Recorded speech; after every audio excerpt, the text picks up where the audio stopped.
Vamos lá então, boa noite a todos e a todas. Prazer de tê-las aqui nessa noite e para os futuros, o pessoal da audiência futura também, né?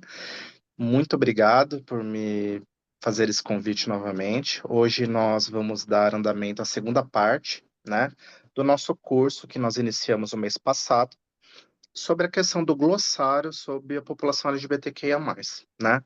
E hoje nós iremos arrematar esse curso, apontando algumas questões importantes sobre como lidar, as nomenclaturas adequadas dentro do tratamento com a população LGBTQIA+, bem como as políticas relacionadas a isso, fechando o que foi abordado na primeira aula, tá? Para quem não me conhece, eu sou o Luciano, sou aqui voluntário do Instituto Ela, e com muito orgulho. Nós fazemos aqui trabalhos principalmente sobre dignidade menstrual, proteção, empoderamento de mulheres. Eu auxilio o Instituto nesse sentido. E também trabalho na Universidade São Camilo, na extensão universitária, tá? Trabalhando com a mesma questão, tá bom? Vamos lá então, gente. Então, muito obrigado por todas estarem aqui, né? Esse é um tema de extrema importância e que toca muito ao meu coração, porque diz nada mais, nada menos do que respeito às diferenças e às diversidades, já que nós vivemos uma sociedade plural, diversa, né? E justamente é a diversidade que é o ponto corte de igualdade, né? Não existe uma folha, né? Como fala na igreja, né? Não existe uma folha igual a outra, um grãozinho de areia igual a outro nesse mundo. Então, se na natureza assim ocorre, também é assim na sociedade. Nós só temos a estrutura física semelhante, homem, mulheres, mas as nossas características psicológicas, inteligência, opções de gosto, de arte, de música, tudo isso nos transforma num ser único, integral, insubstituível, né? Que não pode ser diminuído ou trocado por outra pessoa. E isso que é a grande beleza, né? De ser humano. Eu não sei se eu comentei no primeiro curso, mas nós temos aí um grande envolvimento, né? Do conhecimento na história. A gente tem um filósofo chamado Kant, né? Um filósofo alemão, que ele aborda justamente essa questão de que o ser humano é um ser digno, né? Quando a gente fala de dignidade, significa nada mais, nada menos do que ser respeitado. E nunca ser diminuído por escolha dos outros, por opções sociais ou valores, né? Então, quando a gente fala desse respeito, nós nunca podemos falar de respeito segundo um projeto social ou valores gerais sociais, né? Nós só podemos falar de respeito ao próximo ou respeito à minha dignidade sempre considerando a minha singularidade, a minha história, né? O meu processo, tá bom? E é disso que a gente vai falar hoje, né? Nada mais, nada menos do que esse respeito ao próximo. Lembre-se, quando a gente fala do respeito ao próximo, isso já é uma regra de conduta, né? É uma regra moral ou de valor, né? De como nós devemos tratar o outro. Então pensa comigo, se eu mereço respeito, né? Esse meu desejo, eu mereço respeito, me obriga, em primeiro lugar, a respeitar as outras pessoas. Então, não existe ser respeitado sem respeitar as diferenças, as histórias e as singularidades das pessoas. Senão, essa regra moral só se aplica a mim e não se aplica aos outros, né? Logo, não é uma regra, né? Se a gente falar de regra, se aplica a todos, perfeito? Então, quando a gente fala dentro desse contexto, né, do respeito, e logo quando nós falamos de respeito, isso está estritamente, isso está interligado com a ideia de direitos, né, de reconhecimento de direitos. Quando a gente fala isso, a gente tem que olhar para a sociedade, que apesar dela ser plural, perceba isso, existem microgrupos que estão à margem do acesso aos direitos, né? E a gente aí temos dentro desses grupos que estão à margem. O que que é estar à margem? É não poder exercer direitos, né? A sociedade não garante que esse direito, ou o Estado, ou os nossos representantes, que nós possamos exercer esses direitos minimamente, tá? Vamos pegar um exemplo antes de chegar na população LGBTQIA+. A população idosa, né? População de homens e mulheres idosas. Segundo o nosso aspecto cultural, as pessoas idosas são vistas por um ponto de vista econômico, né? No sentido de, se não tem como oferecer força a trabalho, ou seja, trabalhar, é uma força inativa, ou seja, ela não faz parte do meio social porque não pode contribuir com essa questão econômica, né? E olha que doido, a gente mistura uma perspectiva econômica com o respeito e a história que essas pessoas merecem, né? Isso é interessante falar porque, por exemplo, o Estatuto da Pessoa Idosa justamente vem trazer aí um conjunto de direitos para esse extrato social que eu, você ou qualquer outra pessoa seremos, estaremos na melhor idade, para que nós tenhamos direitos mínimos como educação, saúde, acesso à cultura, né, ter esporte, né? Tanto que o Estatuto da Pessoa Idosa fez até uma alteração na nomenclatura porque quando a lei foi editada, na década de 90, o termo era idoso ou idosa, né? E quando a gente fala socialmente idoso ou idosa, nós temos aí um sentido mais pejorativo, justamente interligado com aquilo que eu acabei de falar.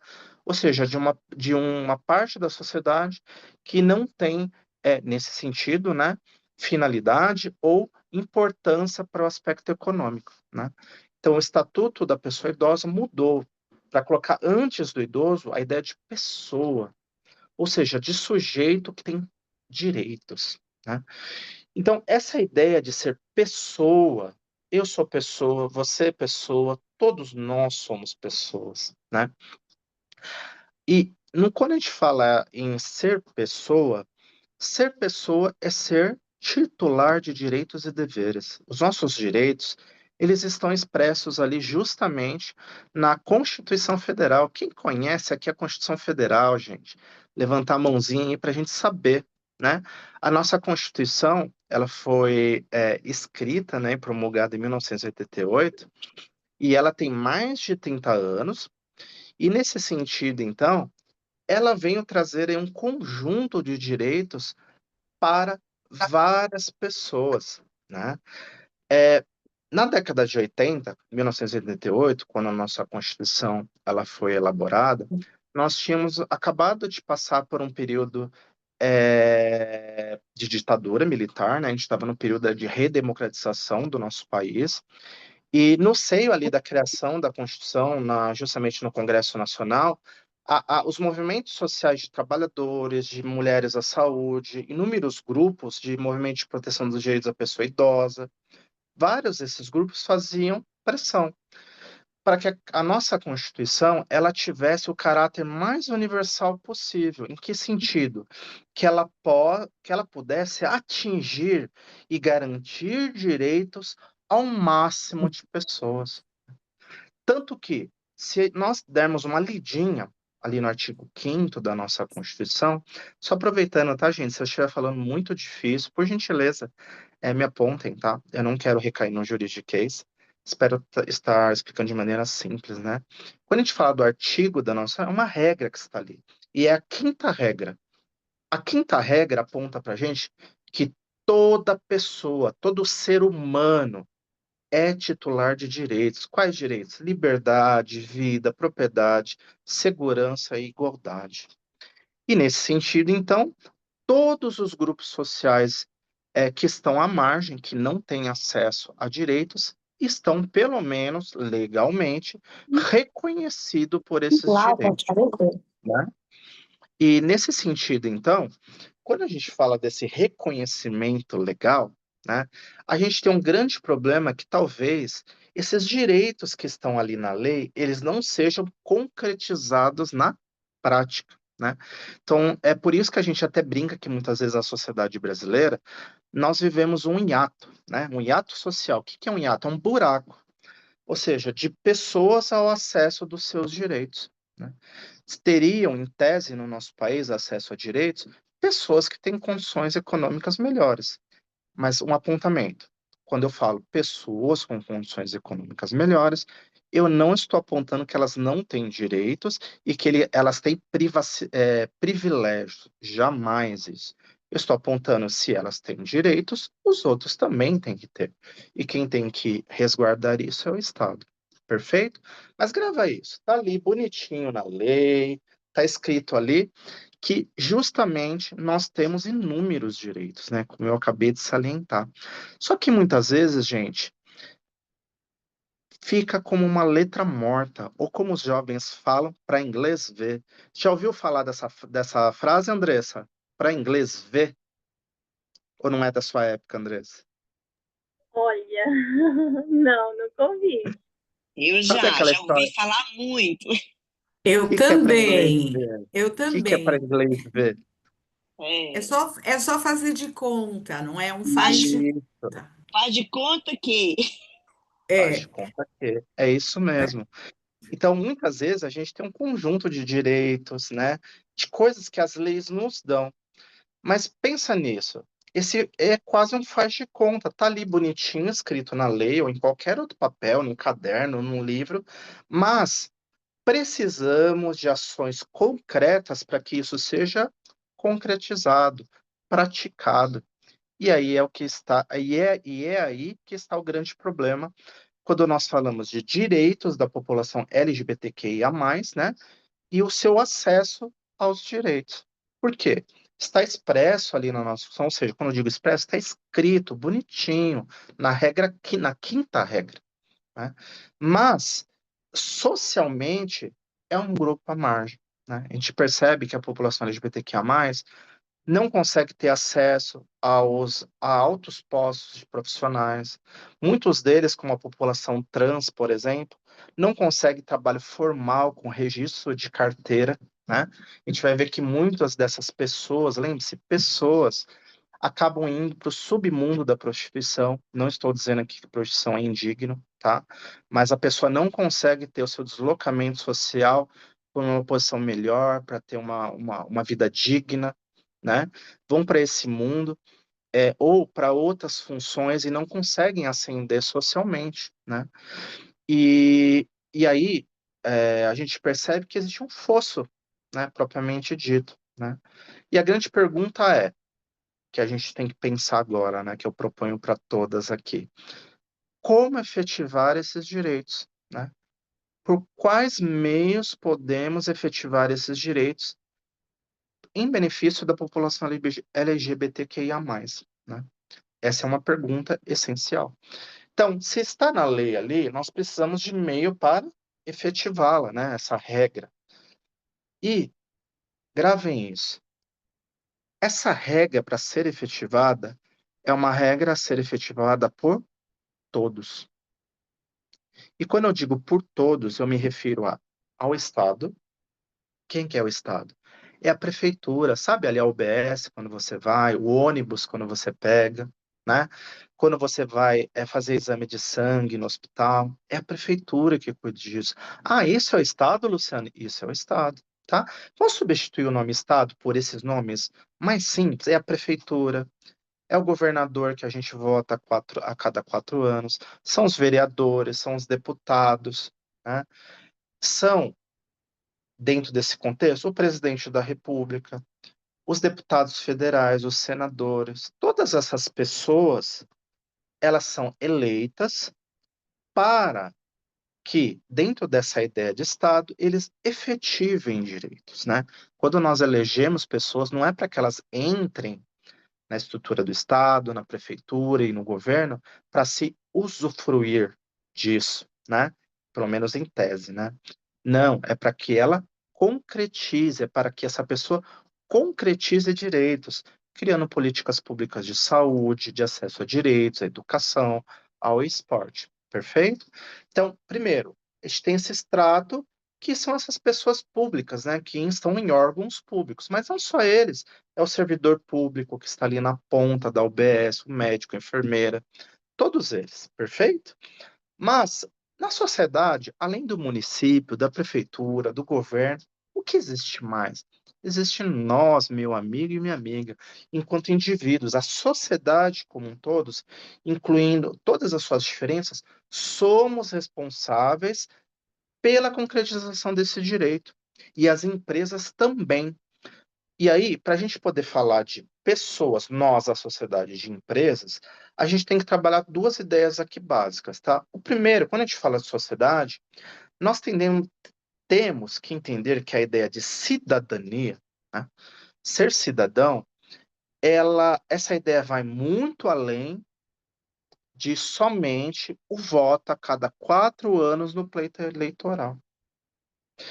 Ser cidadão, e é bem interessante que eu vi uma revista esses dias que falava assim: vamos cidadanear, ou seja, eles transformaram em verbo, né, esse substantivo, a cidadania, em verbo, porque é uma ação. E é uma ação contínua. Em que sentido? É uma ação contínua minha, da Sandra, da Sônia, da Andressa, de todos que estão aqui, para toda a sociedade, de nós exigirmos os nossos direitos. Grave isso, viu, Andressa? Nós temos o direito de ter direitos, o direito de exigir nossos direitos, mas não só isso. Nós temos o dever de exigir que os direitos dos outros sejam efetivados. Isso é cidadania hoje em dia, no sentido mais amplo da ideia, né? Então, pressupõe uma ação sempre ativa de exigir direitos, claro, para nós, mas também exigir para outras pessoas, independente de quem elas sejam. Vamos pegar um exemplo, o próprio Instituto Ela. Você tem um conjunto de mulheres aqui que poderiam estar fazendo qualquer coisa da sua vida. Poderiam estar trabalhando, ser CEOs de empresas. Não, elas estão direcionando sua energia, sua inteligência, sua emoção para exigir e concretizar direitos em prol de mulheres e o empoderamento das mesmas. Olha um exemplo bacana, né? Mas não é só por meio de instituições. Nós, individualmente, devemos fazer isso também, perfeito? Claro que eu vou ampliar isso um pouquinho mais daqui a pouco, tá? Então, grava isso. Para que os direitos da população LGBTQIA+, possam ser efetivados, nós temos que entender o que é cidadania e aplicá-la no dia a dia, né? Temos que entender que a cidadania é como se fosse uma moral, que a gente tem que vestir sabe a camisa do Brasil verdinha? A gente tem que colocar ela, mas aplicar os direitos mesmo, independente das pessoas com as quais a gente conviva, perfeito? E do outro lado, quando a gente fala das empresas, de outras instituições, já existe no meio a ideia de que as empresas são super importantes para a efetivação de direitos, né? Então a gente vai ver aí inúmeras empresas com responsabilidade socioambiental. Quem já ouviu falar? A gente vai ver, por exemplo, a Fundação Bradesco tem um colégio maravilhoso aqui perto em Osasco, no qual eles dão educação gratuita para jovens vulneráveis. Eles se formam, né? A gente tem agora inúmeras fundações sendo criadas, tem Fundação Bradesco, Fundação Itaú Unibanco, Fundação Santander, tem um número enorme de fundações que entendem, esses CEOs entendem, que o impacto de uma empresa não é só na contratação de funcionários. Eles podem e devem trazer benefícios para a localidade onde eles estão inseridos. Então pensa comigo, se cada um fizer a sua parte, né? Se todos nós, enquanto indivíduos, enquanto grupos sociais, empresas e ONGs, tivermos uma cultura de respeito, mas acima de tudo, de exigir o cumprimento de direitos e, desculpa o termo, arregaçar a manguinha, como a gente está fazendo aqui, ó, arregaçar a manguinha com ações em prol do próximo, a sociedade muda, né? Por que que no nosso país a gente tem ainda uma grande margem de pessoas no nível de pobreza? Por quê? Porque a gente tem uma cultura ainda muito individualista, no qual, ó, grava isso. Eu só abraço metade da ideia do que é cidadania, Andressa. Porque eu só exijo direito para mim. Eu não cumpro deveres e não exijo direitos ao próximo. Não, isso tem que mudar, né? Lembrando que se a gente for buscar ali um fundo moral, Jesus falou: ama teu próximo. Quem é seu próximo? É qualquer pessoa. Claro, o primeiro próximo sou eu mesmo. Então eu tenho que me amar, me cuidar, exigir direitos para mim. Perfeito, bonitinho. Mas quem é meu próximo? Próximo é um termo, qualquer pessoa que está ao meu lado. Está escrito lá, Andressa. Jesus fala assim: meu próximo é uma pessoa loira, de olho azul, nórdica, é só ela que eu vou ajudar. Está escrito isso? Não. Ele falou próximo ou próxima, qualquer pessoa. E Jesus não condicionava o comportamento dele. Ele estava entre pessoas, na época, ditas de má vida, na época, né? Pessoas simples, humildes, auxiliando a todos sem perguntar o nome, a origem e quem era. Eu brinco, e eu já ouvi isso de um amigo meu, que a gente tem que praticar ação social desconsiderando quem é a pessoa. Nós só estamos beneficiando pessoas, não me importa o que aquela pessoa fez, deixou de fazer. O que importa é ela naquele momento, né?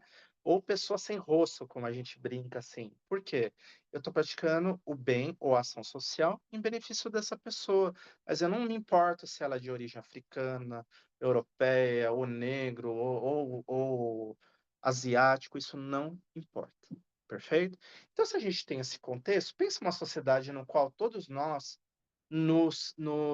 temos essa ideia de cidadania não pela metade, mas a sua inteireza. Ou seja, eu exijo meus direitos, para mim é importante, mas eu também exijo para o meu próximo, certo? Olha um exemplo simples, vamos pensar. Andressa, você já pegou metrô? Você já foi lá na Praça da Sé? Vou te dar um trabalho social, Andressa. Eu quero que você vá lá na Praça da Sé, ali de frente ao Tribunal de Justiça, lá tem uns ladrilhos assim. Dá uma olhadinha de cima para baixo, você vai ver um mar de bituca de cigarro. Tá tudo bem, cada um fuma, faz o que quiser com sua vida, mas o ato de eu fumar e jogar lá embaixo, aí já começa aí eu prejudicando o direito do próximo. Porque eu pego minha bituquinha de cigarro, jogo na rua, isso vai entupir bueiro, vai encher água, regiões onde não tem um aspecto de saneamento adequado, enche, pessoas perdem casas, perdem vidas por uma bituquinha de cigarro. Ah, eu sou morador, vamos pegar outro exemplo. Eu tenho minha casa, e ali a calçada da minha casa, que é minha responsabilidade, eu não asfalto. Fica toda quebrada lá, deu uma senhorinha vai andar lá, Andressa, bonitinha, torce o pé, quebra o baço. De quem que é a responsabilidade? É da prefeitura, é minha. É minha, né? Mas por que que eu tenho que pensar isso? Porque eu tenho o dever de cumprir meus deveres e de exigir os direitos do próximo, tá? Dentro dessa ideia, então, gente, a gente tem a população LGBTQIA+, que são pessoas. Grava isso. São seres humanos. Quando eu falo em pessoa, que é um termo mais jurídico, que é ter direitos e deveres, e ser humano não está escrito assim. Ser humano com cabelo loiro, azul, europeu, que fez faculdade. Não, não está escrito isso. Tanto nas leis ou na Constituição está escrito pessoa, ser humano. Por que que a gente não tem essas características a mais? Para ser universal. Pegou a ideia, Andressa, meninas? Então, eu não coloco mais características. Então, eu não vou falar assim, ó, os direitos são para Andressa, uma moça de morena, clara, cabelo super bonito até o ombro e tudo mais. Não, eu não posso definir tanto assim, senão eu tiro todo mundo, Andressa. E quem é a Andressa, por exemplo? E as pessoas idosas iam entrar dentro dessa ideia? Não, porque a gente está falando de jovens. Então, qualquer pessoa, tá? Então, a lei tem essa característica, mas para que ela possa ser efetivada, nós temos que exercer a cidadania completa, né? E para quem isso deve ser ensinado, gente? Para todo mundo, desde o bercinho, lá com a nossa bebezinha, tomara que eu consiga isso com a minha filhotinha, e aí exercendo. Eu já tenho uma meta, ela já está indo, né? Porque minha companheira também pratica ação social, então a Julinha está lá protegendo e empoderando mulheres. Porque eu acredito, eu lembro uma vez, Andressa, que eu estava numa palestra e o médico falou assim, um ginecologista da Unicamp. Ele puxou as orelhas dos homens, falaram, porque disse assim: vocês não acompanham a gravidez das suas companheiras. Depois que a bebê ou o bebê nasce, faz um teste. Quando o bebê fica no colo da mãe, ele não chora, mas vai no colo do homem e chora. Por quê? Porque ele não conhece o pai. Logo, o que eu quero dizer com isso, gente? A relação afetiva de educação é desde a barriguinha, né? A gente tem que dar o exemplo, falar e tudo mais, certo? Pegamos essa ideia, então, de que o Estado, quando eu falo essa aula, prefeitura, governo, presidente, todo mundo tem que cumprir um dever, né? E nós, sociedade, indivíduos também, e as empresas, né? Cada um tem seu papel ali importante, mas para isso a gente tem que, de fato, superar uma cultura individualista que pega a ideia de cidadania pela metade, ou seja, eu só tenho direitos, não tenho dever, não faço parte da sociedade, o resto que se exploda. Não, não é assim, né? Até porque se a gente fizer um exercício de raciocínio moral, pensa comigo. aquilo que eu quero para mim, eu devo desejar para o meu próximo. Então, se os meus direitos devem ser cumpridos, para o próximo também. Grava isso. Senão fica uma regra particular, só serve para mim. Gente, dá para ter sociedade assim, onde cada um fala, só serve para mim, não serve para o outro? Dá para ter, meninas, isso em sociedade? Só tem direitos para mim, o outro não tem? Isso não existe. Então, gravem isso, tá? Então, desse, desse conjunto de ações, com base na ideia de cidadania, entra a população LGBTQIA+. O que eu quero dizer com tudo isso? É um dever nós concretizarmos, porque são pessoas, são seres humanos. E logo, nós, em todos o nosso país, devemos cumprir os direitos e cumprir deveres, certo? Criando políticas públicas, voltando melhor. Mas existe uma prática muito mais simples do dia a dia, que muitas vezes diz muito mais do que grandes campanhas, passar na TV, fazer um vídeo no YouTube, que é o dia a dia do trato das pessoas, como a gente se dirige, como a gente respeita essas pessoas. Querem um exemplo, gente? O meu cunhado, ele é casado com uma médica cubana, muito educada, né? Inteligente. E eles mudaram aqui para o Itaim, aqui perto. E ela é uma médica cubana preta. E ela estava lá morando. Daí o prestador de serviço foi lá na casa da minha cunhada também, né? Para instalar o fogo e falou assim: quando sua chefe chega? Olha o que ele falou para a Liane, que é a minha cunhada. Percebeu culturalmente? É essa coisa pequenininha. Já vem o preconceito, a gente tem que começar a olhar isso. É o jeito de falar, é o jeito de tratar. É isso mesmo, Maria, para você perceber. São coisas pequenas, né? Lembrando que racismo é crime inafiançável, né? Então não tem como não dizer que não se sabe hoje em dia, tá? Então grava isso, não vamos pensar assim nesse jeito grandão. Ah, o Estado, político. Não, vamos pensar no pequenininho. No nosso relacionamento do dia a dia, sabe? Quando a gente pega o ônibus com pessoas, quando a gente vai num restaurante, quando a gente vai no supermercado, saiu para pegar um ônibus na rua, sabe essas coisinhas pequenininhas do dia a dia? É isso que diz quem nós somos. Não é no grande. Lá no YouTube, todo mundo pode fazer um papel, ser um ator, mas o que vai determinar quem nós somos de verdade mesmo, a nossa busca por uma sociedade melhor, é o dia a dia e as pequenas coisas, tá? E nesse sentido, com a população LGBTQIA+, primeira coisa, são pessoas, gente. A sua orientação sexual, a sua identidade de gênero não nos importa. Como a nossa vida privada, a nossa orientação sexual também não importa para nenhuma outra pessoa. Tá? Mas importa assim mais ou menos, também importa. Por quê? Porque eu tenho que exigir os direitos, eles têm os mesmos direitos que nós. E quando eu falo nós, assim, na totalidade, tá? E nesse sentido, quando a gente se direciona no dia a dia com nossos amigos, a gente tem que tomar cuidado com alguns termos que uma pessoa mais atenta pode perceber. Claro que muitas vezes a gente não fala nem por maldade. Talvez seja um termo, um jargão do dia a dia. Vamos pegar um exemplo?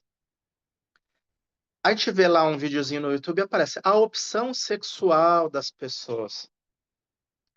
E ou a gente pergunta, né, para uma pessoa que é homossexual, sua opção sexual qual é, né? Tá certo ou tá errado, meninas? Falar a opção sexual de tal pessoa, tá certo ou tá errado? Principalmente para a população LGBTQIA+.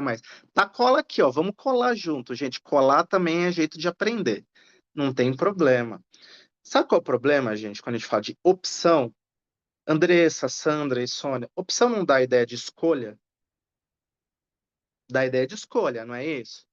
Pergunta: quem nasce homossexual escolheu ser homossexual? Ele falou: hoje eu vou me apaixonar e amar pessoas do mesmo sexo. Ele escolheu? Não, gente, ele não escolheu, ele nasceu assim, né? É a sua história, é a sua gênese, né? É o fundo da sua alma, é como ele se vê. Por quê? Eles não fazem escolha. E se você pegar a ciência, a medicina já fez análise dos genes da pessoa que é homossexual, ela é igualzinho, o mesmo gene que o meu. Então, eu nasci hétero, tudo bem. Eu fiz uma escolha? Não, eu nasci hétero. E o homossexual? Nasceu homossexual. Isso é importante porque, quando a gente fala de opção, dá a ideia de escolha, e aí a sociedade tem o preconceito falando assim, vamos pensar junto. Se a escolha ele pode mudar, ele deve mudar. Daí a gente vê inúmeras regras, posições, descredenciando o que a pessoa é. Lembrando que o verbo é significa ser, né? Então, como eu apontei aqui, ó, a opção sexual é um termo errado. Coisinha simples, né? A gente pode substituí-la por orientação sexual. Ó, não é uma escolha. É quem ama a pessoa, ela é simplesmente, ela ama, né? Dizer opção sexual é como dizer que alguém escolhe ter olhos castanhos, apesar que hoje isso já está sendo possível, né? Mas é bem, bem prejudicial aí. Mas assim, dentro das nossas ações sociais, a gente não escolhe, a gente é, né? A gente nasce. Grava essa palavra, nascer significa ser desse jeito. Ou como a natureza te colocou no mundo, certo? Então, nesse sentido. E por quê? A gente tem que falar orientação sexual é para onde se destina, para onde orienta, é o caminho para qual a pessoa quer amar, se relacionar com outras pessoas, certo? E isso é totalmente normal. Lembrando que normal é a diferença, não um padrãozinho fechado, como se fosse um quadro, tá bom? E grava isso também, gente, não é só uma questão de cuidado, de respeito. Se a gente fica batendo muito o martelo nessa ideia de opção sexual, a gente vai ver alguns conselhos da saúde baixando regras, falando que a homossexualidade é uma doença, como está ainda em algumas regras médicas internacionais, não é uma doença, entendeu? A pessoa, ela não escolhe, ela nasce desse jeito, né? Perfeito? Tranquilo. Outro, homossexualismo. Outro termo que a gente usa aí no dia a dia, a gente pode muitas vezes não falar por maldade, mas também cabe a gente se instruir e mudando aos pouquinhos, sabe? Aquele trabalho do dia a dia. Eu gosto muito de um termo, gente, que é da minha religião, tá? Quem não quiser aceitar, tá tudo bem. Que lá no Espiritismo chama de reforma íntima, é no dia a dia. Tem que melhorar um pouquinho. Então, poxa, eu sei que opção sexual é um termo que não é bacana, vou substituir.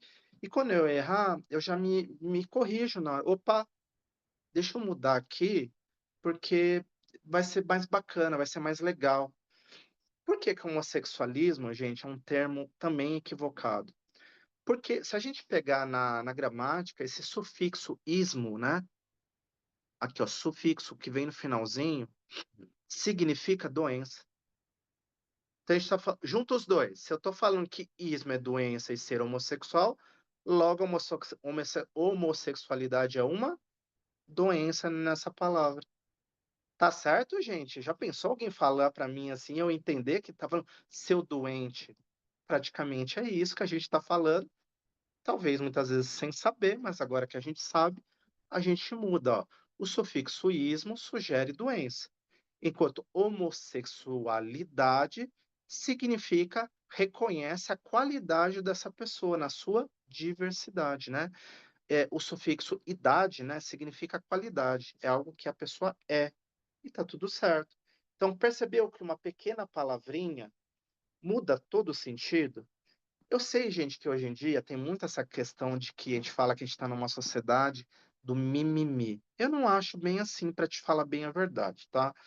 Eu acho que é uma sociedade que começou a reconhecer que termos, palavras, comportamentos são ruins e precisam ser mudados, né?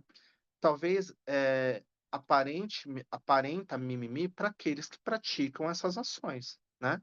Eu já contei aqui na primeira parte do curso que eu sofri muito bullying. Para mim, sofrer bullying não é mimimi nenhum. Isso assim parou minha vida, 18 anos da minha vida, né? Então, a gente tem que tomar muito cuidado, assim, né? E refletir sobre essas questões, tá bom? Outra questão, mudou de sexo, principalmente para pessoas transexuais, né? Lembre-se, quem que é o transexual? É aquele que a sua identidade, ele se pensa como diferente do seu sexo biológico. Então, é um homem que tem um corpo biologicamente masculino, tem pênis, estrutura óssea, tudo, organização masculina, mas mentalmente, psicologicamente se vê como mulher. E nesse sentido, ele busca fazer esse movimento para que seu corpo, ó, o corpo se interligue com a sua identidade, como ele se vê, né? Então, é incorreto falar mudar de sexo aqui, mas sim uma transição de gênero. A pessoa está transitando de um gênero, no sentido biológico, para outra. E por que transição, gente? Porque é um processo vivenciado, né? Que pressupõe ali uma experiência psicológica, emocional pela qual essa pessoa está passando. Vamos dar um exemplo. Eu participei com as minhas alunas da São Camilo de um evento, né? Lá no Instituto Casarão. Quem já ouviu falar aqui, gente? Instituto Casarão é uma instituição também, como o Instituto Ela, mas que o público é a população LGBTQIA+, né? Eles são parceiros da Prefeitura de São Paulo, e nós pudemos ouvir ali inúmeros relatos, narrativas de pessoas que sofrem, né? O processo de transição, ele não é só uma questão de um aspecto de uma cirurgia, uma aplicação no corpo. Tem toda uma dimensão emocional e psicológica, né? Para que a pessoa entenda as consequências, se veja daquele jeito, né? E tem o preconceito da sociedade. Então, é um processo que exige acompanhamento psicológico, emocional, para que esse processo seja feito tranquilamente, tá? Então, de vez a gente falar mudou de sexo, nós falamos transição de gênero, né? Quanta coisa nova, né, Andressa? Vamos praticando aí no dia a dia. Ó, outro, qual que é a sua preferência sexual? Já falamos sobre isso. Preferência sexual é a mesma coisa que opção sexual, né? Então, o termo correto é orientação sexual. E eu que sou hétero, gente, cabe essa ideia de orientação sexual? Claro, é um termo geral. Eu sou hétero, a Sandra é hétera, mas tem pessoas que gostam amam pessoas do mesmo sexo. É sua orientação, tá? É para onde eu pendo, é o meu caminho, né? E tá tudo certo, tá bom? E o outro aqui, ó, o travesti. A gente fala muitas vezes, né? E o termo correto é a travesti. A gente sempre tem que estar atento ali como uma pessoa se vê. Ó, respeite a identidade feminina, reconhecendo como a pessoa se identifica e se apresenta ao mundo, certo? Sabe que eu aprendi uma coisa? A gente tem que aprender a falar menos e ouvir mais. Quando a gente estiver se relacionando, a gente vai ver como as pessoas são.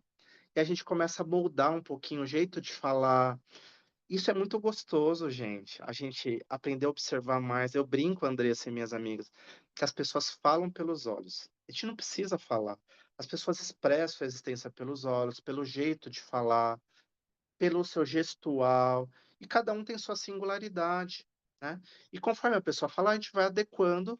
Mas nada demais a gente também perguntar como que você prefere que eu te chame, né? Aí a pessoa vai falar, tá, a gente pode fazer isso, meninas? Pode perguntar? Claro que pode, não tem problema nenhum, né? Eu sei que muitas vezes parece uma norma técnica para cada caso, né? Falei, meu Deus, é igual médico, não médico falando, mas médico escrevendo, né? Vocês já viram, gente, que vai lá na Ana Maria Braga, os médicos, os oftalmos, o pessoal que cuida da pele, eles falam tão difícil que não dá para entender. Não, não é isso. A gente só algumas palavrinhas para ajustar os relacionamentos e denota respeito, né? Então grava isso, ó. Pequena coisinha do dia a dia. Isso aqui tudo que eu falei aqui é coisinha do dia a dia, gente. É tudo coisinha do dia a dia. Como a gente fala, como a gente se expressa na internet, né? Então a gente já começa a fazer o ajuste aí das palavras, tá bom? E aí, claro, também tem aí dentro da nossa ideia de coisas pequenas do dia a dia, um movimento importante que nós podemos fazer e que é super importante, né? Que são buscar informações para substituir o preconceito. Lembrando, gente, que buscar informações para substituir o preconceito não é somente relacionado à população LGBTQIA+, mas a todos. Então, por exemplo, eu cuido de projetos que tem por papel defender e empoderar mulheres, eu tenho que estudar. E o meu estudo não pode refletir só um conhecimento intelectual, tem que demonstrar também comportamento. Senão eu seria uma pessoa hipócritas. Já ouviram falar essa frase, gente? Ser hipócrita? Ser hipócrita é falar de uma coisa, mas não praticá-la, né? Então, e no nível micro, aqui dentro da minha casa, né? Eu tenho que defender os direitos humanos dentro da minha casa, com a minha bebê, com a minha esposa, com a minha mãe, com a minha cunhada, com todas que estão ao meu lado, né? Senão eu seria hipócrita. Nesse sentido, então, buscar conhecimento, ó que legal. Busque conhecimento, ó. Leia mais materiais confiáveis e atualizados sobre diversidade e população LGBTQIA+. Nós estamos na era da informação, meus amigos. Qualquer clique que nós dermos no Google, hoje é IA, né? Coloca lá na IA, o que que é a população LGBTQIA+, o que significa cada sigla, como a gente aprendeu, né? O que que é sexo biológico, o que é orientação sexual, o que que é identidade de gênero. Nós, nesses últimos 30 anos, 40, na verdade, da década de 60 para cá, nós evoluímos intelectualmente, culturalmente, mais do que toda a história. Se a gente pegar o pessoal do século XIX para trás, nós temos acesso a conhecimento muito mais do que qualquer outra pessoa, certo? Então, esse movimento de estudar e aprender é essencial. Por quê? É a partir do conhecimento. Quando eu conheço, grave isso. Eu conheço, então meu mental está recheado dessas informaçõezinhas. Então, meu mental gera uma emoção positiva que vai gerar comportamentos positivos. É igual o pessoal da psicologia fala, não é, Sônia? Depois você me corrige se eu estou errado. Pensamento, emoção, ação. Então, quanto mais eu conheço, mais eu mudo o meu jeito de pensar. Então, esse novo pensamento vai lapidar as minhas emoções em relação ao meu próximo, ter mais empatia, e logo eu consigo agir melhor. Como? Falando, vendo, se expressando, se calando também. Então, a gente tem que trabalhar isso, né? Eu brinco muito isso, porque eu já passei por tratamento psicológico há uns 10 anos, né? Então, eu sempre brinco, quando a gente quer saber se algo está nos fazendo mal, olhe para o corpo, por quê? Nosso pensamento gera emoção, e a emoção está no corpo. Você vai sentir dor de cabeça, alguma coisinha está ali. Se você remonta a origem, a gente vai descobrir qual que é o problema, né? Então, busque conhecimento, porque vai gerar novas ideias, novas emoções, novos comportamentos. Isso é muito bom, né? Escutar experiências, gente, ouvir o outro. Ouvir nossos colegas da população LGBTQIA+, né? Sentar junto, ouvir, conversar. E no dia a dia, gente, quem não tem aqui um amigo ou uma amiga, né? Que é da população LGBTQIA+, nosso cabeleireiro, faz nossa unha. Ouvir que as pessoas tenham liberdade de se expressar como são, como nós também queremos para nós, lembra? A regra que se aplica a nós tem que se aplicar ao outro. E por que que é importante, gente, ouvir o outro, né? O ouvir o outro, mas lembre-se, não é um ouvir de qualquer jeito, né? E aí, Sônia, você me corrige aí novamente, tá? É o que nós chamamos de escuta ativa. Ouvir de verdade, sabe? Vou pegar um exemplo do que não é ouvir de verdade. Quantos de nós passamos ali um dia triste, tomamos uma bronca no trabalho, ou tomamos um pé do namorado e da namorada, e a gente precisa de um amigo para desabafar? Quem de vocês já passou por isso aqui, gente? Dá uma notadinha para eu saber. Daí você vai lá desabafar. E de vez a pessoa te ouvir, ela começa a te cortar. Ela olha para o celular, ela olha para a noite, para o céu, não olha para o seu rosto, não está centrado no seu. Ou seja, ela está, como minhas amigas disse, como a Sandra disse, só para inglês ver. Tá ali, mas não tá ali, entendeu? E muitas vezes a pessoa te corta te dando um comportamento moralista. E se eu ouvir, já passou por isso, meu amigo? Pois é. Então, da mesma forma, pensa comigo, Andressa e minhas amigas. Se eu gosto de ser ouvido integralmente, poxa, é legal estar com o outro também ouvindo de verdade, né? E quando a gente ouve de verdade, a gente aprende tanto. Esse exercício do ouvir gera empatia, né? Lembre-se que o sabor da empatia tem a ver com a empatia conosco mesmo, né? Quantos de nós, gente, no dia a dia, a gente se julga tanto, se critica tanto, né? Grava isso. Quem julga e critica muito o próximo também se julga, tem um martelo bem pesadão para consigo. Eu falo isso porque eu já fui e tô trabalhando ser assim, né, ser diferente, ser mais empático comigo, me ouvir, logo eu adoro ouvir as pessoas. Então a gente tá ali, ouvir seus anseios, ouvir sua história, ouvir sua trajetória de vida. Exemplo, estávamos lá no casarão, a gente ouviu muitas histórias narrativas das pessoas, é tão bom se abrir para o outro, né. E isso em especial, essa mudança, gente, de ouvir o outro também deve ocorrer nas universidades e no meio acadêmico, né. Por quê?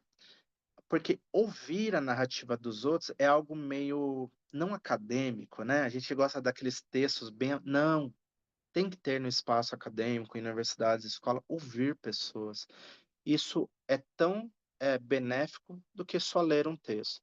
Vamos lá, Maria falando: "Oi, Maria, tudo bem?" A Maria: "Uma das habilidades mais desafiadoras de hoje, saber ouvir." É isso aí mesmo, minha amiga, saber ouvir. Mas não é impossível, né, a gente tem que começar.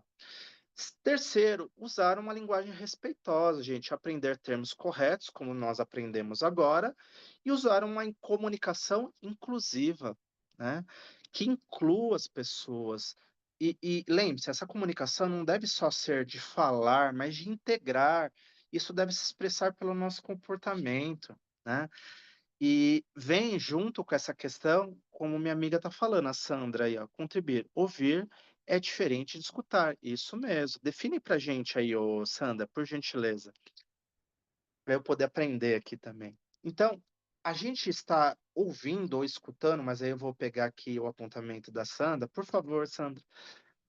Estar ali de corpo presente é demonstrar um comportamento inclusivo também. Fala, Sandrinha. Luciano, só para contribuir, a gente tem estudado Por favor. bastante, aí o Ismar, que está aqui conosco, a Sônia, o time aqui, tem ouvido, nós temos estudado muito e temos um grupo que se chama Escuta Ativa e Ah, Afetiva. tá. Então, Sim. a gente aprendeu que ouvir, basta você ter a audição, o biológico funcionando, todas as pessoas podem ouvir, aquelas Sim, que não têm um problema biológico. Agora, sim. escutar é diferente. E a gente tem algumas dicas, né? Por Primeiro, favor. aquilo que você falou, Luciano, olhar nos olhos, não ir imediatamente com uma resposta, porque hoje em dia, às vezes a gente não escuta, É verdade. precisamos ouvir a primeira frase e imediatamente a gente já pensa na resposta que nós vamos dar. Nem escutou até o final da frase, você já entra com um conselho ou com uma história É. sua. Então, quando a Iris coloca que o maior desafio hoje é esse, é a gente desenvolver o poder da escuta, né? Escutar tem a ver com outras emoções incluídas. Então, é o controle da sua impulsividade, é a empatia que você falou muito bem, é eu me colocar no lugar do outro sem ser o outro, Sim, porque senão você não sim, ajuda. Você se coloca no sim. lugar do outro e você não consegue ajudar. Eu acho que é bem bacana isso que você traz. Agora, Luciano, só contribuindo aqui um pouquinho com o que você trouxe até agora, né? A gente sabe que nós estamos vivendo tempos muito difíceis e que, principalmente, os jovens eles não têm muita paciência para escutar. Eles têm uma velocidade de processamento das informações e muitas vezes informações errôneas, como você mesmo trouxe, né? O que que você diria para a gente nesse universo? Você que está aí muito atuante nessa área com bastante jovens na universidade, você é professor, trabalha com vários grupos. Uma dica que você nos daria como pessoas, né? Para a gente poder pensar em mudar um pouco essa questão que virou uma questão cultural. Muitas vezes você falou aqui, né? Não é opção, é orientação sexual. Muitas vezes, no atropelo das palavras, você nem quis ferir a É, pessoa perguntando da opção, né? é. Esquecendo que opção é escolha. Então, o que que você daria como dica para a gente para que essas informações chegassem mais rápido no universo dos jovens? O que que você nos daria como dicas, Luciana? Você que trabalha com.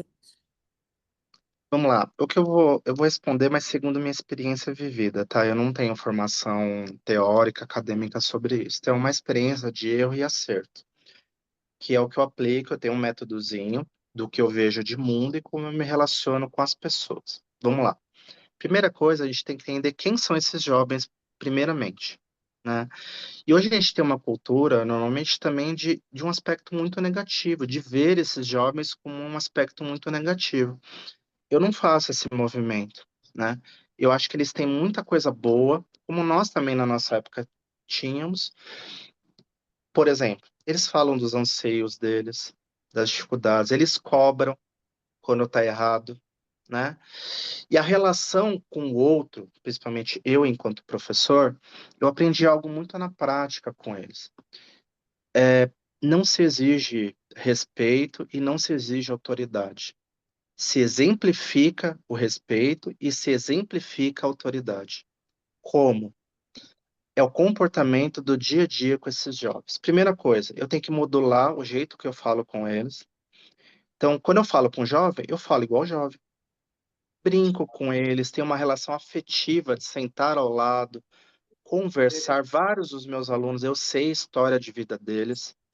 Esse contato afetivo de olhar como você está, isso agrega muito assim no dia a dia. Por quê? Porque muitos deles vêm de um histórico familiar difícil, um dia difícil. Então, quando você tem essa conexão afetiva com eles, você consegue transmitir informações porque ele está aberto para te ouvir. Então, primeira coisa, modular a linguagem. Não tem problema de falar gíria, não tem problema de soltar um palavrãozinho de vez em quando, porque você está falando com jovens. Usar a linguagem também das redes sociais, TikTok, usar todos esses meios como meio de aprendizado. Porque, assim, se eles são uma geração formada com a internet, com as redes sociais, a internet pode ser usada pelo lado errado, mas também pode ser usado pelo lado positivo. Vamos pegar um exemplo? Eu estava com um projeto, no projeto da Escola Cameliana, e o nosso grupo era formar, o grupo que as meninas da medicina iam aplicar era bem heterogêneo, meninos e meninas, né? E nós decidimos fazer uma dinâmica no qual os jovens, os meninos e as meninas, iam ter que aplicar o que aprenderam. Como eles fizeram isso? Fazendo um videozinho no TikTok. A gente deu script, eles atuaram e fizeram um videozinho. A gente montou, filmou e jogou na internet. Ou seja, é por esse meio que eles vão aprendendo, né? E acima de tudo, no dia a dia, é esse modular e se adequar à realidade deles. Quanto mais a gente vai tendo esse contato afetivo e modula a informação, eles param para ouvir. Vou dar um exemplo. Outras turmas, eu sei que nas minhas turmas tem gente de esquerda, de direita, de meio, de centro, para cima e para baixo. Eu posso dar minha opinião enquanto professor? Claro que posso. Mas eu tenho que ser o primeiro a respeitar a opinião alheia. Então, quando um aluno meu está na minha frente, fala que ele é de direita, que ele é a favor disso, eu respeito o ponto de vista dele. Eu não vou lá e corto e mutilo o meu aluno porque ele pensa diferente de mim, né? E a gente tem que saber olhar os dois lados, o lado positivo da direita. Eu sempre faço isso nas minhas aulas. Ó, o lado a esquerda tem pontos positivos, a direita, e aí é modulando a realidade. Então, resumindo a ópera, eu sou fãzaço, assim, da educação do amor, ou seja, da efetividade, do contato, do falar, de tratar o outro como ser humano de verdade. E do exemplo, né? Então, um docente ou alguém tem que dar o exemplo, né? Eu acho que é isso. E adaptar a linguagem ao dia a dia deles mesmo, senão não chega. Por exemplo, não adianta eu chegar para uma turma de primeiro semestre. Na verdade, eu até aprendi isso. Eu lembro que eu tomei uma bronca da minha psicóloga, porque eu tinha uma turma de 10º semestre, Sandra. Ai, Nossa. a turma de 10º vai me engolir, porque eu tenho um rosto de novinho, dá pra ver, né? Apesar de não ser. Eles vão me engolir, vão me matar e não sei o quê. Daí, Maria, o que que eu fiz? Vou me apoiar no conhecimento. Vou demonstrar autoridade no conhecimento. O que que aconteceu, Maria? Perdi a turma. Perdi a turma, total. Por quê? Isso demonstrava superioridade, um linguajar difícil que eles não entendiam. Perdi a turma. Da minha psicóloga, não, Luciano, o jeito que você trata o primeiro ano é o mesmo que você trata o 10º, com carinho, aproximação, falar simples, dar exemplos, ensinar fazendo. Por exemplo, tem alunos meus que têm dificuldade de oratória, eu vou lá e faço, hein? Pô, vem aqui do meu lado, vamos fazer junto. Vou lá e ensino, ensinar fazendo, né? Porque, e nunca esquecer que eu tenho 20 anos de formação. Eu não posso exigir de alguém que está entrando na universidade agora, ou que está conversando comigo, o conhecimento que eu tenho. Da mesma forma que meu pai, que tem 68, não pode exigir de mim a experiência que ele já tem. A gente tem que saber modular e aprender com o próximo sempre. Eu acho que é isso. Mas lembre-se, isso é uma informação extraída da minha experiência, não tem teorização alguma. Não parei para estudar isso, estudei um pouquinho, mas é isso. Luciano, eu queria te agradecer, né, o fato de você ter respondido. Eu queria trazer mais Por um favor. ponto aqui para a gente pensar, uma vez que a gente está falando em preconceito, em desconstrução, né, de paradigmas, você acabou de trazer um, né, que muitas vezes a gente rotula o jovem e acaba já entrando no trato com ele muito na defensiva. Sim, Mas eu queria trazer um outro ponto para a gente pensar aqui, que é uma coisa que a gente tem estudado bastante, né? Que é a necessidade, muitas vezes, desse jovem ele ter um- uma liderança para ele se isso. inspirar. Muito. Então, eu acho bacana a gente lembrar, eu sempre que eu posso, eu dou uma dica também da minha vivência. A gente pode, sim, chegar ao nível desse jovem, mas sem esquecer que nós somos o adulto da relação. Sim, Porque sim, senão a gente mistura tanto as coisas e eles são muito críticos. Eu me lembro que eu trabalhei muito tempo na orientação educacional com sim, jovens e eles diziam exatamente isso. Eles gostavam do professor que chegava no nível deles nessa relação humana, mas eles sabiam muito bem diferenciar aquele professor que muitas vezes queria se fazer de amigo para querer ficar próximo e não ser criticado, sei lá, por alguma razão pelo é, conteúdo. Então, eles são muito críticos.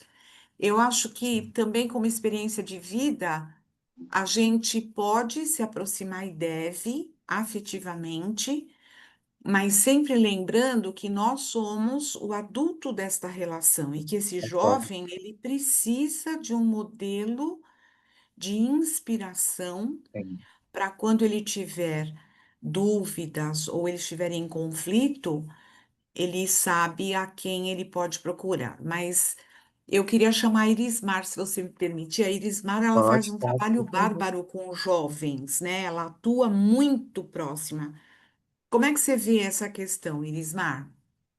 Uai, Sandra, hoje a situação está bem mais tranquila no relacionamento dos meninos e meninas na aceitação. A Sim, dificuldade maior que eu vejo nas nossas escolas, muitas vezes, é o outro acolher esses meninos do jeito que são. O próprio colégio mesmo, os educadores, quando faz crítica em relação a esse menino é muito afeminado, essa menina é muito masculinizada. Então, esses tabus que ainda existem, mais de nós adultos em relação aos estudantes do que os estudantes em relação a eles mesmos. Porque entre eles, nós temos um voluntário do grupo Ela, e é um dos meninos que mais participa do nosso voluntariado do ciclo menstrual. E ele está ali, ele defende a causa, vai, fala, vai nas salas de aulas, e os meninos brincam com ele. Daqui a pouco você está pedindo um absorvente para você, né, Fulano? E ele leva na gozação, mas se assumindo naquilo que ele é. E Uhum. eu vejo essa aceitação do jovem hoje convivendo bem melhor do que a gente, adulto.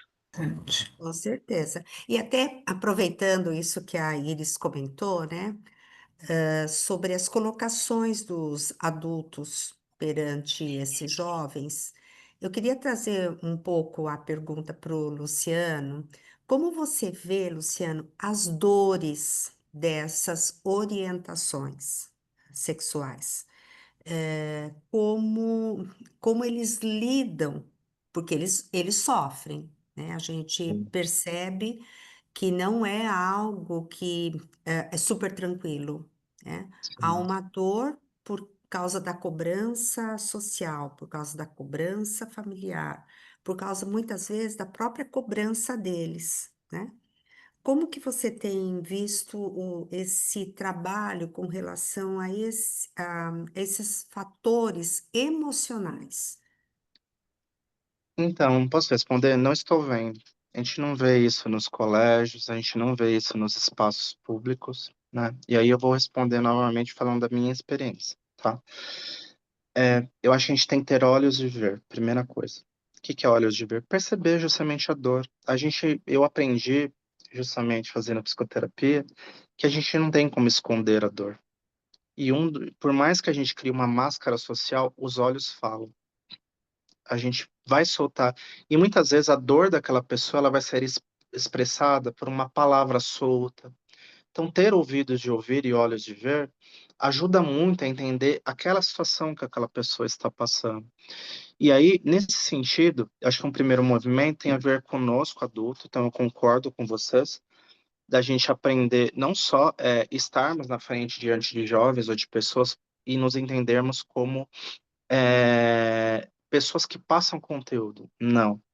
Nós somos exemplos morais e políticos para esses jovens, né? A partir do nosso comportamento, eles vão se espelhar, né? Então, quando a gente lidar com essas dificuldades, primeiro, perceber.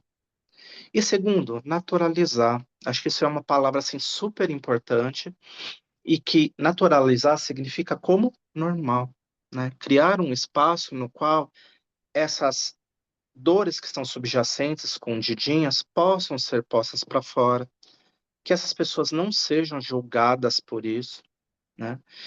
E claro, o papel da sociedade civil e das ONGs nesse aspecto é super importante. E aí eu vou trazer um exemplo do Casarão, onde a gente fez. Lá eles têm um espaço super bonito no qual essas pessoas são acolhidas e elas podem expressar suas dores, suas dificuldades. Mas claro que isso é um processo, que muitas vezes a gente tem a dor que está escondidinha ali, mas a gente não está olhando para ela, né? E é isso que muitas vezes vai determinar nosso caminho, por exemplo, uma compulsão ou algo do tipo. Então, se a gente tem espaços no quais essas informações são trocadas com todos, isso funciona como um processo de espelhamento, porque a dor do outro que eu estou ouvindo talvez me ilumine para olhar algo que está em mim. E se eu vejo que aquela pessoa está tratando naturalmente aquele problema, opa, o que que aquela pessoa tem de diferente, né? Então a sociedade tem que se organizar criando ONGs ou espaços nos quais essas questões podem ser tratadas com acolhimento, com rodas de conversa que funcionam ali como uma psicoterapia coletiva, e esse processo contínuo de construção da autoestima para que essa pessoa se ame, se cuide, busque seus direitos. Só assim, aos pouquinhos, a gente consegue avançar, né, nessas temáticas, porque senão a gente sempre vai tratar a casca, né, que são a superfície das pessoas, e as pessoas são muito mais profundas. Pode falar, Sandra. Tá sem som. Eu só concordei com você, Luciano. Você sabe que me lembra, não sei se a Sônia pensa como eu, né? E a quem está aqui. É mais ou menos quando a gente começou a trabalhar lá atrás com a inclusão de crianças com algum transtorno, alguma Uhum. dificuldade. A gente queria tanto naturalizar que você acabava excluindo aquela criança, porque a É, turma inteira, eu me lembro que eu tinha duas crianças assim, e os outros, eles queriam tanto achar que era normal que eles exageravam, então queriam fazer sim, tudo por aquela criança. Então, às vezes eu sinto, isso é uma coisa sim, minha, né, que eu acho bacana, por isso que a gente tem que aprender, que às vezes a gente quer que as pessoas naturalizem a situação de um outro que você acaba forçando demais, né? Uhum. Então, eu acho que a gente não encontrou, é a minha sensação, eu acho que ainda não encontramos o equilíbrio necessário para a gente lidar com o diferente de qualquer Sim, ordem, sim, com essa aceitação total. total. Aparentemente, a gente diz que aceita, mas diante do primeiro deslize, vem à tona aquilo que às vezes está guardado no fundo. Então, eu concordo plenamente com você que uma grande solução para isso é ouvir, Sim, escutar esse jovem, como a Iris colocou. E a Iris foi perfeita.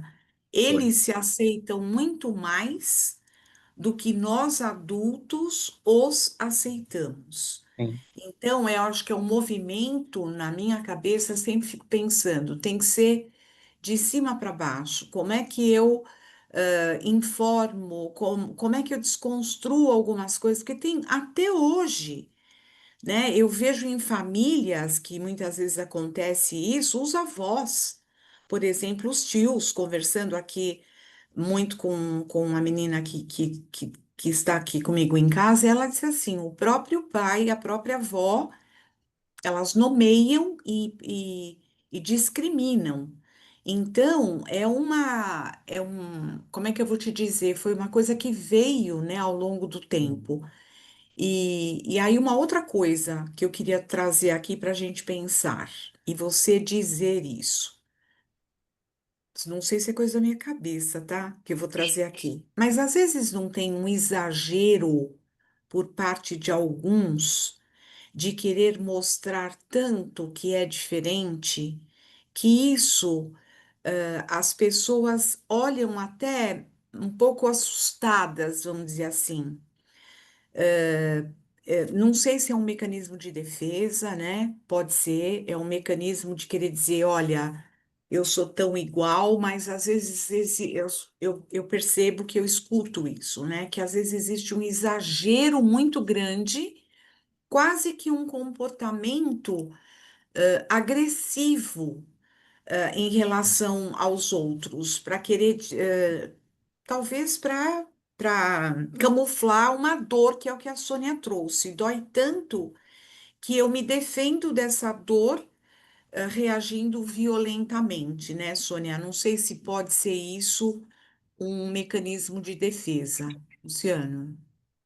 Então, eu entendo dessa forma também. E até um modo como eu oriento minhas alunas, sabe? A gente fala de direitos das mulheres, de feminismo, daí eu sempre explico para elas. Quando vocês forem se comunicar com o próximo, sempre com amor, com respeito. A pessoa nunca vai te ouvir se você altera o tom de voz, se você fala de maneira muito agressiva. Ninguém para te ouvir se você está usando agressividade, né? E aí eu sempre falo, aquele que sofre violência, talvez ele, por saber o que é violência, ele também tem que aplicar esse comportamento para o outro, ou seja, não ser violento com os outros, né? Tem esse primeiro aspecto, que é uma questão de aprendizado do dia a dia mesmo, da pessoa aplicar. E sim, quando você fala dessa questão de jovens se expressarem de maneira violenta para expor seus direitos, quem são, isso é uma abordagem equivocada, porque você gera um movimento contrário. As pessoas não vão parar para te ouvir e não vão é, ouvir com empatia aquilo que você quer passar, né? Então, da mesma forma que a gente, quaisquer pessoas têm que modular o jeito de falar, aquele que quer passar uma informação também deve fazê-lo. E aí, no fundo, você trouxe essa questão de uma dor interna. A gente pode olhar isso por dois prismas, tá? No sentido político, eles usam isso num sentido político, né? Vamos dizer assim, vamos imaginar que eu estou na sociedade, e é o que eu falei, estou à margem. Então, é o que a gente chama de invisibilidade, eu estou escondidinho.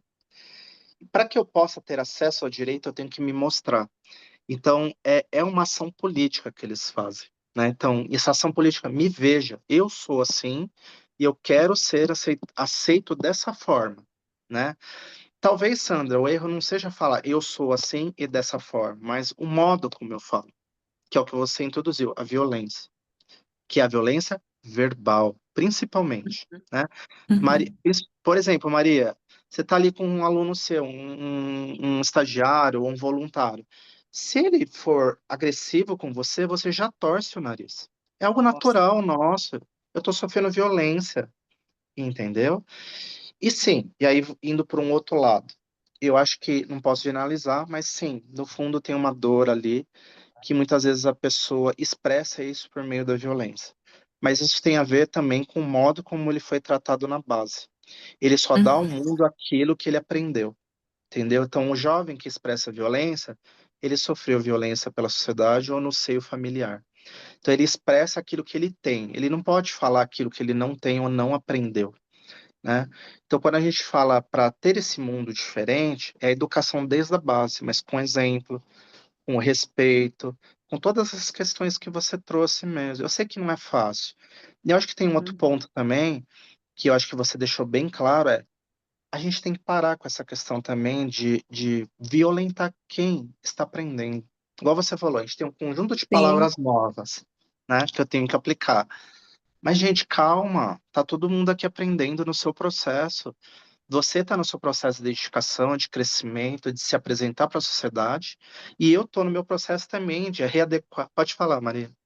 O Luciano, uma das minhas dificuldades, eu trabalho com crianças e trabalho com adolescentes. Sim, Às vezes coincide o recreio das crianças com os adolescentes. E quando há ali uma manifestação de um menino, dar um beijo no outro menino, uma menina, como que isso choca as crianças? Deles nos perguntar, é normal? Uma menina pode beijar outro menino, outra menina? E como isso é camuflado dentro da educação em relação às que as crianças não vejam? sim. É o currículo Eu oculto, acho né? que é difícil.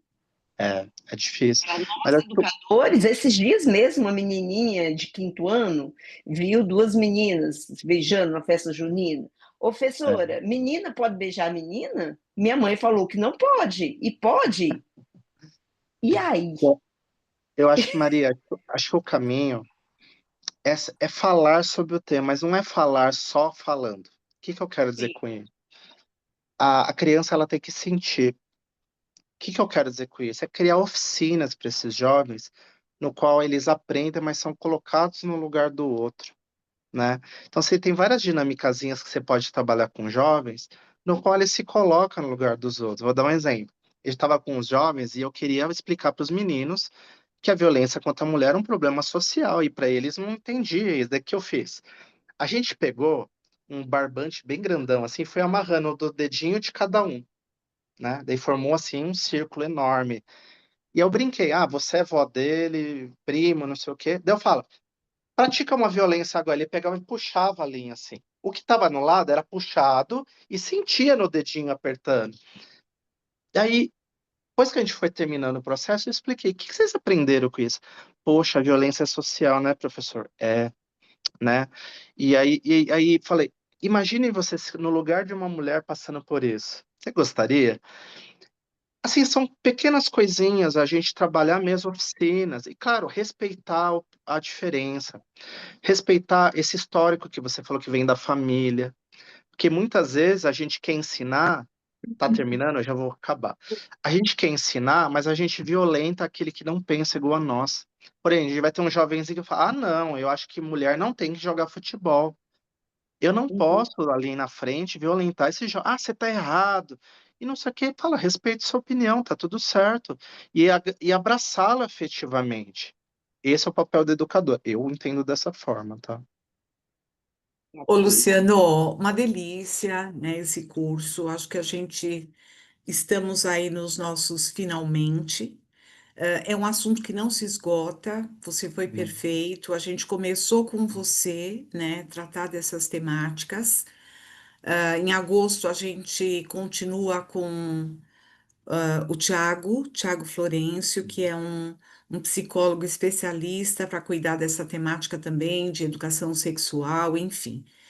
E a gente pretende, né, ao longo desse ano aqui, estudar mais. Eu acho que o nosso papel como instituição é levar informação, conhecimento, tanto para dentro do Instituto, né, Iris e Sônia, Sim, como para sim. quem está conosco, nos seguindo e esperando de nós, também que a gente subsidie com isso. Então, É. eu queria agradecer muito você. Esse material seu vai ficar compartilhado aqui conosco. Os vídeos subirão lá para o canal do YouTube. O Luciano está conosco em outros projetos, então sempre disponível para responder questões. Eu vi que a gente tem aqui conosco a Fran, a Grazi, Edna, enfim.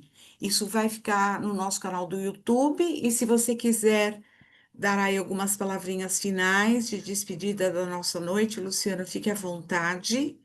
A palavra é sua para fazer o encerramento. Quero sim. Acho que é só fazer um agradecimento a todas vocês. Meu papel jamais aqui é querer ensinar algo, como o pessoal brinca, né? Ensinar o padre a rezar, não é isso. Mas sim participar de uma roda de conversa no qual todos nós aprendemos um com o outro. Isso para mim é o mais satisfatório e gostoso da vida, aprender com o outro e com todos ao mesmo tempo, né? E agradecer e reconhecer o papel de vocês enquanto instituição, enquanto mulheres. Faz um papel não relevante, mas maravilhoso, transformando vidas. A gente pode ver, né, no Instagram, no LinkedIn do Instituto Ela, quantas vidas vocês transformam, né? Só de vocês estarem lá fazendo o trabalho de idade menstrual, ouvindo essas jovens, está transformando vidas, né? E é aquilo que eu sempre falo, a ação social não é teórica, é ação mesmo. Você tem que estar lá fazendo. E parabéns pelo trabalho de vocês, vocês são assim fenomenais. Obrigada, viu, Luciano? Você está conosco, com certeza, somando para que a Obrigado. gente tenha esse resultado de impacto aí junto à sociedade.